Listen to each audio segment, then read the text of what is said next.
आदाब, ये आकाशवाणी है। खबरों के साथ मैं अर्जुमंद अली खान।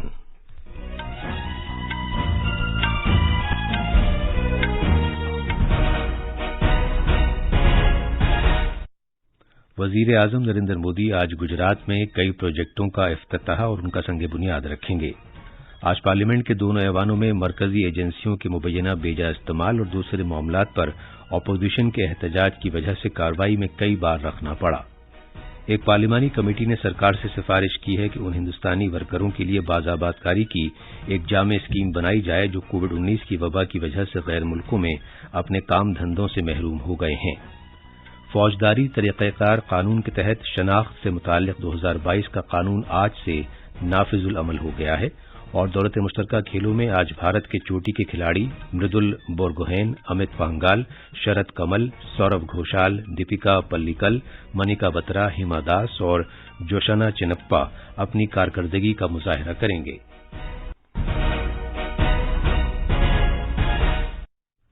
वजीर आजम नरेंद्र मोदी आज शाम 4:30 बजे वीडियो कॉन्फ्रेंसिंग के जरिए गुजरात में श्रीमद राजचंद्र मिशन के मुख्तलिफ प्रोजेक्टों का इफ्तिताह करेंगे और संग बुनियाद रखेंगे। जनाब मोदी वलसाड़ जिले में धर्मपुर के मकाम पर श्रीमद राजचंद्र अस्पताल का इफ्तिताह करेंगे। इस पूरे प्रोजेक्ट पर तकरीबन 200 करोड़ रुपए की लागत आई है। 250 बिस्तरों वाले मुख्तलिफ अमराज के खुसूसी शोबे पर मुश्तमिल अस्पताल में जदीद तर्ज का तिब्बी बुनियादी ढांचा दस्तयाब है, जिसके जरिए खास तौर पर जनूबी गुजरात खित्ते के लोगों को आलमी मयार की मुख्तलिफ तिब्बी सहूलियात फराहम की जा सकेंगी। वजीर आजम धर्मपुर में श्रीमद राजचंद्र मवेशी अस्पताल का संग बुनियाद भी रखेंगे।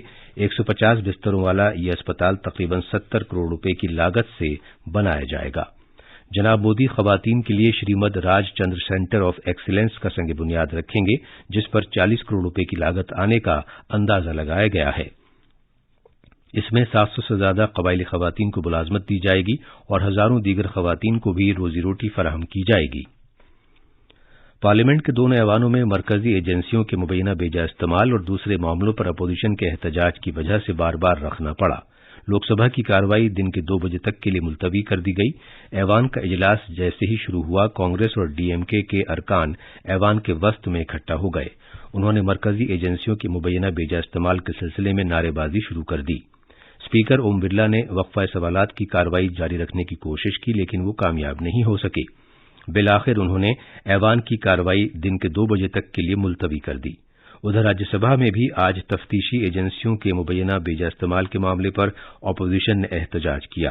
पहले इल्तवा के बाद ऐवान की कार्रवाई जब 12 बजे शुरू हुई तो कांग्रेस, टीएमसी और शिवसेना के अरकान और दूसरे मेंबर हुकूमत के खिलाफ नारे लगाते हुए ऐवान के वसत में इकट्ठा हो गए।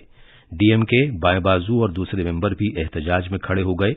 अपोजिशन के रहनुमा मल्लिकार्जुन खड़गे ने कहा कि पार्लियामेंट का इजलास जारी है, इसके बावजूद एनफोर्समेंट डायरेक्टोरेट ने उन्हें तलब किया है। उन्होंने इल्जाम लगाया कि हुकूमत मुल्क में अपोजिशन और जमहूरियत को दबाने की कोशिश कर रही है। उन्होंने ये भी कहा कि अपोजिशन दबाव में नहीं आएगी। इसका जवाब देते हुए ऐवान के रहनुमा पीयूष गोयल ने इस इल्जाम को मुस्तरद कर दिया कि तफ्तीशी एजेंसियों की कार्रवाई में हुकूमत शामिल है। उन्होंने कहा कि हुकूमत कानून का निफाज करने वाली एजेंसियों के कामकाज में मुदाखलत नहीं करती। इल्जाम को बेबुनियाद करार देते हुए उन्होंने कहा कि अपोजिशन कानून पर अमल करे और ऐवान का कामकाज चलने दे। लगातार शोर शराबे के दौरान प्रिजाइडिंग अफसर ने ऐवान में नज्म नसक बरकरार रखने की बार बार अपील की, लेकिन मुश्तइल अरकान नारे लगाते रहे। इससे पहले आज जब ऐवान की कार्रवाई शुरू हुई तो चेयरमैन एम वेंकैया नायडू ने एनफोर्समेंट डायरेक्टोरेट के मुबैना बेजा इस्तेमाल, अग्निपथ स्कीम और दूसरे मामलों पर कांग्रेस और आप की जानिब से दिए गए इल्तवा के नोटिस मुस्तरद कर दिए।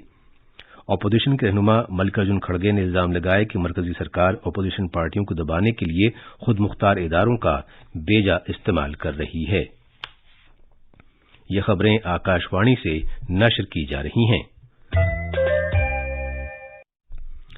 एक पार्लिमानी कमेटी ने सरकार से सिफारिश की है कि उन हिंदुस्तानी वर्करों के लिए बाज़ाबातकारी की एक जामे स्कीम बनाई जाए जो कोविड-19 की वबा की वजह से गैर मुल्कों में अपने काम धंधों से महरूम हो गए हैं।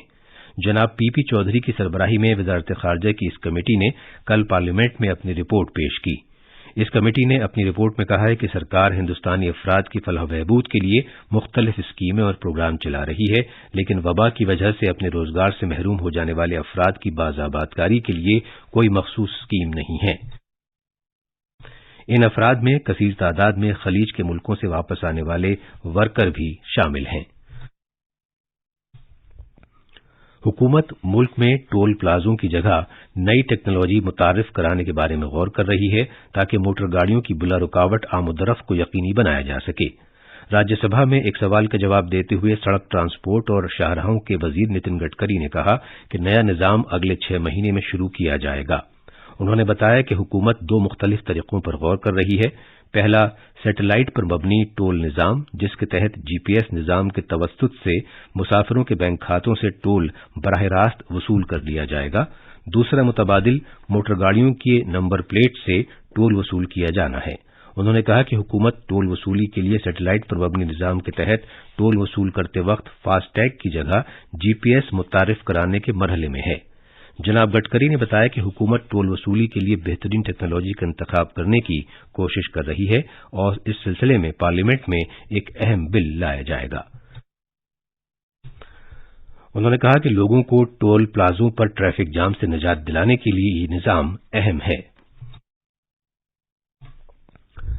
کیرالہ حکومت نے بھارت کی آزادی کے 75 سال پورے ہونے کے موقع پر بعض زمروں کے تحت قیدیوں کی سزا کم کرنے کا فیصلہ کیا ہے۔ ریاستی کابینہ نے 33 ایسے قیدیوں کو جلد رہا کیے جانے کی منظوری دینے کے لیے گورنر کو سفارش بھیجے جانے کی منظوری دے دی ہے، جو سزا میں کمی کیے جانے کے مجاز پائے جاتے ہیں۔ قومی راجدھانی دلی میں منکی پاکس کا چوتھا مصدقہ معاملہ سامنے آیا ہے۔ اس طرح ملک میں اب تک اس بیماری کے 9 معاملات سامنے آ چکے ہیں۔ مرکزی سرکار نے اس انفیکشن سے بچنے کی خاطر مختلف ہدایات کی ایک فہرست جاری کی ہے۔ اس میں کہا گیا ہے کہ اگر کوئی شخص متاثرہ فرد کے ساتھ طویل عرصے تک یا بار بار رابطے میں آتا ہے تو اسے منکی پاکس بیماری ہو سکتی ہے۔ سرکار نے متاثرہ شخص کو دیگر افراد سے الگ تھلگ رکھنے کی صلاح دی ہے تاکہ بیماری کو پھیلنے سے روکا جا سکے۔ لوگوں کو صلاح دی گئی ہے کہ وہ ہینڈ سینیٹائزرز کا استعمال کریں، صابن اور پانی سے ہاتھ دھوتے رہیں، کسی مریض کے قریب جانے پر چہرے پر ماسک لگائیں اور دستانوں کا استعمال کریں۔ کرمنل پروسیجر آئیڈینٹیفیکیشن ایکٹ 2022 آج سے نافذ ہو گیا ہے۔ نیا قانون فوجداری معاملوں میں شناخت اور چھان بین کے لیے قصوروار ٹھہرائے گئے اور دوسرے لوگوں کے جسم کی پیمائش کا اختیار دیتا ہے۔ ان میں انگلیوں کے نشان، ہتھیلیوں کے نشان اور پیروں کے نشان، فوٹوگرافز، آنکھوں کی پتلیوں کی اسکیننگ، جسمانی اور بایولوجیکل نمونے اور ان کے تجزیے وغیرہ شامل ہیں۔ یہ قانون بھارت کے قومی کرائم ریکارڈ بیورو کو یہ بھی اختیار دیتا ہے کہ وہ ان چیزوں کے ریکارڈ کو محفوظ رکھ سکتا ہے اور انہیں مشترک کر سکتا ہے اور ریکارڈ کو ختم کر سکتا ہے۔ اس قانون کے تحت پولیس یا قید خانے کے افسروں کو یہ اختیار دیا گیا ہے کہ وہ ایسے کسی بھی شخص کی پیمائش لے سکتے ہیں جو دینے سے انکار اور مزاحمت کرے۔ نئے قانون آئیڈینٹیفیکیشن آف پرزنرز ایکٹ 2020 کی جگہ لی ہے۔ برمنگھم میں دولت مشترکہ کھیلوں کے آج 7ویں دن سرکردہ بھارتی کھلاڑی مردل بورگوہین، امت پانگال، شرت کمل، سوربھ گھوشال، دیپکا پالیکل، منیکا بترا، ہیما داس اور جوشنا چنپا اپنے اپنے کھیل کا مظاہرہ کریں گے۔ آج دن کا پہلا کھیل بھارت اور ملیشیا کے درمیان ٹیبل ٹینس کا ہوگا۔ لان بالز میں مردل بورگوہین جرسی کے راس ڈیوس کے خلاف اپنی مہم جاری رکھیں گے۔ مکے بازی میں امت پانگال 48 سے 51 کلو گرام کے زمرے کے کوارٹر فائنل میں اسکاٹ لینڈ کے لینن مولیگن کا سامنا کریں گے۔ اسکواش میں خواتین کی بھارتی جوڑی جوشنا چنپا اور دیپکا پالیکل اپنی کارکردگی کا مظاہرہ کریں گی۔ اور اب آخر میں اہم خبروں کی سرخیاں ایک مرتبہ پھر۔ وزیر اعظم نریندر مودی آج گجرات میں کئی پروجیکٹوں کا افتتاح اور ان کا سنگ بنیاد رکھیں گے۔ آج پارلیمنٹ کے دونوں ایوانوں میں مرکزی ایجنسیوں کے مبینہ بیجا استعمال اور دوسرے معاملات پر اپوزیشن کے احتجاج کی وجہ سے کارروائی میں کئی بار رکھنا پڑا۔ ایک پارلیمانی کمیٹی نے سرکار سے سفارش کی ہے کہ وہ ان ہندوستانی ورکروں کے لیے بازآباد کاری کی ایک جامع اسکیم بنائی جائے جو کووڈ-19 کی وبا کی وجہ سے غیر ملکوں میں اپنے کام دھندوں سے محروم ہو گئے ہیں۔ اور فوجداری طریقہ کار قانون کے تحت شناخت سے متعلق 2022 کا قانون آج سے نافذ العمل ہو گیا ہے۔ اس کے ساتھ ہی خبروں کا یہ بلیٹن ختم ہوا۔